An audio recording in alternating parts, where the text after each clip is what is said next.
क्या आरबीआई का officer RBI में गवर्नर बन सकता है? तैयारी करते हुए प्रश्न आपको आया होगा। Welcome to I exam before 50% fast preparation. मेरा नाम है चंद्र प्रकाश जोशी। अगर हम इतिहास को देखें, starting from Sir Osborne Smith, first governor of RBI, जो एक बैंकिंग सेक्टर के बैकग्राउंड से आते थे, प्रोफेशनल बैंकर थे वो, और उसके बाद जो सेकंड गवर्नर थे सर जेम्स टेलर, वो सिविल सर्विसेज के बैकग्राउंड से आते थे। उस टाइम में उसको बोलते थे इंडियन सिविल सर्विसेज, जिसको हम आज इंडियन एडमिनिस्ट्रेटिव सर्विसेज IAS बोलते हैं। और स्वतंत्र भारत के पहले आरबीआई गवर्नर और पहले इंडियन गवर्नर ब्रिटिश टाइम में ही वो अपॉइंट हो गए थे आरबीआई के गवर्नर, सर CD देशमुख, वो भी IAS थे। उसके बाद तो आपको काफी सारे IAS मिलेंगे।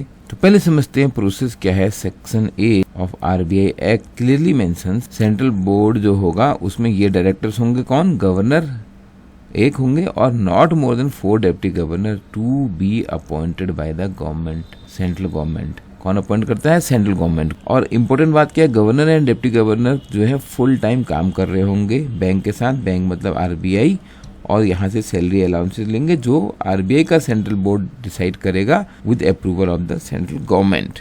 ये बात तो क्लियर हो गई कि भारत सरकार डिसाइड करेगी गवर्नर कौन बनेगा, और ये कहीं लिखा नहीं कि उसकी क्वालिफिकेशंस क्या होंगी। प्रोसेस क्या होती है आज के टाइम में? एक नॉमिनेशन और सिलेक्शन कमेटी है, सर्च कमेटी होती है which is led by cabinet secretary, और उसमें बाकी सीनियर गवर्नमेंट ऑफिशियल्स भी होते हैं जिनको economics, finance, banking, public policy का एक्सपीरियंस है। और इसके बाद जो शॉर्टलिस्टेड कैंडिडेट होते हैं, इसके बाद जाता है ये लिस्ट फाइनेंस मिनिस्टर और प्राइम मिनिस्टर के पास। फाइनेंस मिनिस्टर का रोल बहुत इंपॉर्टेंट होता है। Ultimately RBI governor finance minister के साथ काम करने वाला है, बट बहुत बार प्राइम मिनिस्टर का पॉइंट ऑफ व्यू इंपॉर्टेंट हो जाता है, स्पेशली जब prime minister economics finance background से आते हो, जैसे कि डॉक्टर मनमोहन सिंह। फिर फाइनल सिलेक्शन जो फॉर्मल अप्रूवल होता है वो होता है appointment of committee of the cabinet, जो चेयर की जाती है प्राइम मिनिस्टर के द्वारा। उसमें बाकी मिनिस्टर भी होते हैं। फॉर्मल अपॉइंटमेंट दिया जाता है गवर्नर को बाई गवर्नमेंट ऑफ इंडिया। आज की डेट में आप देख रहे हैं श्री शक्तिकांता दास IAS ऑफिसर हैं, और यहाँ पर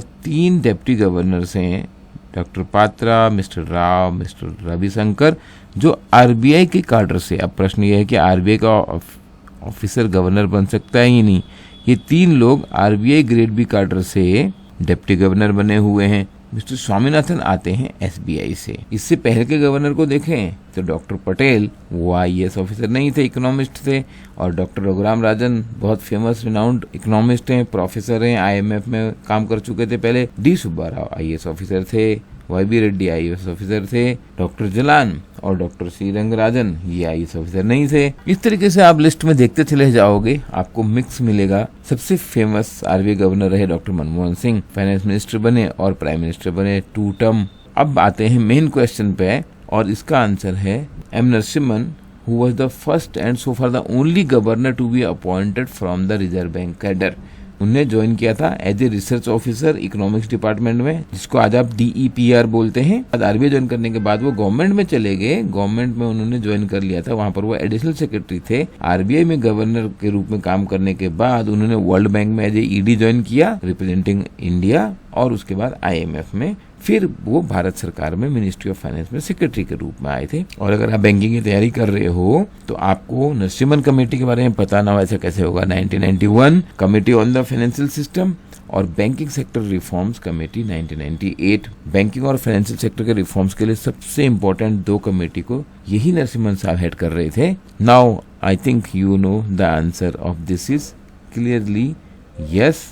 ऐसा कोई रेस्ट्रिक्शन नहीं है कि कौन गवर्नर नहीं बन सकता, कोई भी गवर्नर बन सकता है जिसको भारत सरकार अपॉइंट करे, और आरबीआई के ऑफिसर नरसिम्हन साहब गवर्नर रह चुके हैं। अब बात तैयारी की करते हैं, तो यहाँ पर आपको अपॉर्चुनिटी मिल रही है direct guidance from a faculty who has been teaching in IIM Ahmedabad. Communication सबसे इंपॉर्टेंट हो जाता है, क्योंकि आपका 2/3 जो एग्जाम है वो डिस्क्रिप्टिव एग्जाम है।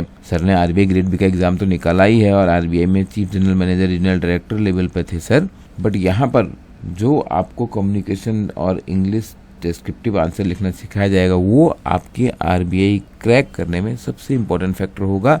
बाकी फैकल्टी एक्सपर्ट्स हैं, उन्होंने भी आरबीआई निकाला हुआ है, और वो आपको रेस्पेक्टिव टॉपिक पढ़ाने वाले हैं आपकी क्लास में। क्यूआरई की प्रिपरेशन को आप हल्के में लेना मत। आपको मालूम है क्यूआरई वीक होने की वजह से लोगों का फेज 1 नहीं निकल पाता है। हर टॉपिक के एक्सपर्टाइज आपको एग्जाम भी में मिल जाएगी, और उसी वजह से यहाँ पर सिलेक्शन परसेंटेज बहुत अच्छा होता है लोगों का। और आरबीआई के अलावा भी जो बाकी रेगुलेटरी बॉडीज एग्जाम है उनको आप लगातार देते रहिए। आई विश कि हमारे स्टूडेंट जो आज आरबीआई ग्रेड बी ज्वाइन कर रहे हैं उनमें से भी फ्यूचर में कोई गवर्नर बने और 25-30 साल बाद कोई इस वीडियो पर कमेंट करे कि I got inspired from this. Let us hope for the best. We are here to make your job preparation 50% faster. Wish you all the best.